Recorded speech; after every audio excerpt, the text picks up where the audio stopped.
Hey everybody, I'm Richard Roeper, and coming right up, my predictions in all 24 of the Academy Awards categories, everything from Best Picture to Live Animated Short, my picks right now.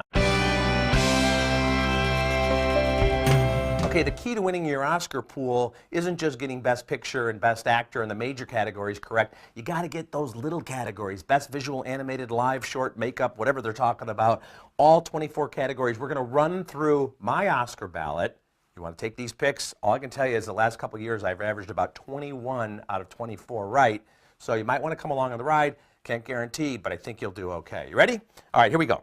We're going to start off with Best Short Film Live Action. Best Short Film Live Action. My prediction is Wish 143. Go with Wish 143. For Best Visual Short Film Animated, I got to tell you, all 5 of these films are really, really strong, believe it or not. I know you probably won't get a chance to see them, but beautiful work here, and you can find a lot of these things online. I'm saying the winner is going to be The Gruffalo for Best Visual Short Film. Now, for Best Documentary Short Subject, go with Poster Girl. Poster Girl for Best Documentary Short Subject. Best Visual Effects, I think, is an interesting race because I think it comes down to Inception versus Alice in Wonderland. I liked Alice in Wonderland a lot, but I'm rooting so much for Inception, I'm going to go for a little bit of an upset here, and I think Inception is going to win for Best Visual Effects. It was groundbreaking stuff. It's only when we wake up that we realize something is actually strange. Okay, Best Sound Mixing, that's going to be Inception.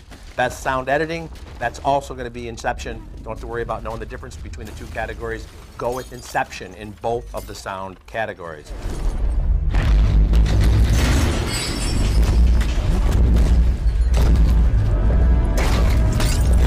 Best Makeup, it's kind of interesting. There are only 3 nominees here. Barney's Version with Paul Giamatti, which was terrific. The Way Back, and The Wolfman. It'll be The Wolfman, and it should be The Wolfman. The makeup there was terrific. Best Cinematography, I would give it to Wally Pfister in Inception. I thought the camera work was amazing there, but the consensus is, and I got to agree with this, that Roger Deakins is going to win for his cinematography on True Grit, which was a beautiful looking Western. True Grit will win for Best Cinematography. Best Film Editing, go with The Social Network. Best Documentary, I think it comes down to a 2-film race between Exit Through the Gift Shop and Inside Job.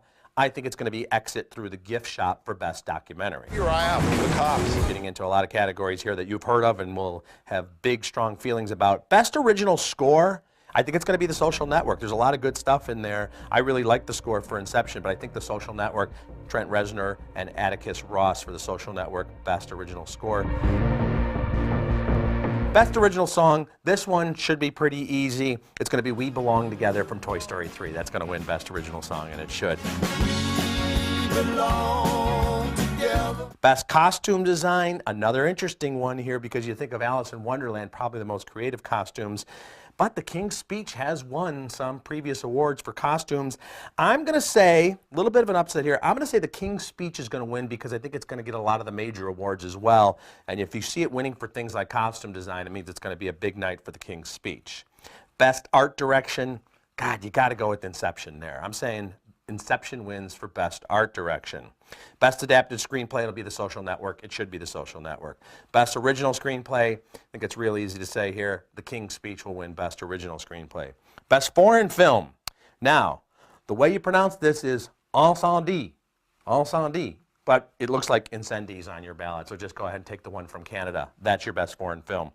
Best Animated Feature Film, How to Train Your Dragon, Illusionist, Toy Story 3. I've said it before and I'll say it again. They should just call this the Pixar Award. Toy Story 3 is going to win Best Animated Feature Film. From now on, we stick together. Now we're up to the main major categories that everybody's really most interested in. Best Supporting Actress. I think it's going to be Melissa Leo for The Fighter. I love her work in that film. Haley Steinfeld in True Grit would be maybe the upset pick here. You often get upsets and surprises in the supporting actress category. Remember Mira Sorvino won, Marissa Tomei, those were both big upsets. You might see Haley winning here because it's really a lead role in a supporting category. But I'm going to go with Melissa Leo for The Fighter. Listen, some MTV girl works in a bar. What does she know about boxing? Supporting actor, I think it comes down to a 2-person race between Jeffrey Rush for The King's Speech, who's kind of the outside contender, and Christian Bale, the consensus favorite for The Fighter. And I'm predicting Christian Bale will win. I'm like, I'm not even there. Best Actress. Okay. Originally, I was telling people I thought Annette Bening was going to win for The Kids Are All Right because she's so strong, and a lot of people think she should have won for American Beauty, and she didn't, and she's married to Warren Beatty, and they're a very popular kind of old-school Hollywood royalty couple. All those reasons I thought she might win, but Natalie Portman's winning everything for The Black Swan. She's winning Best Actress Award after Best Actress Award after Best Actress Award. So I'm telling you now, we're filling out the pool here. I want you guys to win. I think you should go with Natalie Portman for Black Swan. She's after me. We've got Best Actor. This one is the easiest, maybe, of the decade. Colin Firth is going to win for The King's Speech. If he doesn't win, there might be a riot in the Kodak Theater. All these rich people getting excited and throwing their jewelry around. I mean, it's absolutely got to be Colin Firth for The King's Speech. I think he gives a great performance in the film. He's another actor who's been in a lot of strong films over the last decade, and it's a chance to recognize a great career. Timing isn't my strong suit. Best Director. I think it's pretty close here, but eventually David Fincher wins out over Tom Hooper. Tom Hooper did The King's Speech. David Fincher did The Social Network. Fincher's a brilliant director who's done a lot of amazing work over the years, so I think he wins for The Social Network. And then really, you know, the Best Picture, I think, comes down. We got 10 nominees, but let's face it, a lot of these films really have no chance. I think it comes down to, of course, The King's Speech or The Social Network. It's really, really going to be close. I'm going to say The Social Network. I think it's a stronger film. I think it's going to eke out a narrow win over The King's Speech. If you go with any other film other than those two, you're really looking for an upset. But I say it's going to be The Social Network. If you guys were the inventors of Facebook, you'd have invented Facebook. Those are my picks in all 24 categories. Good luck at the polls. Good luck with your pools. I'm Richard Roeper. You can get all my movie reviews at richardroeper.com and on Reel's channel, TV About Movies.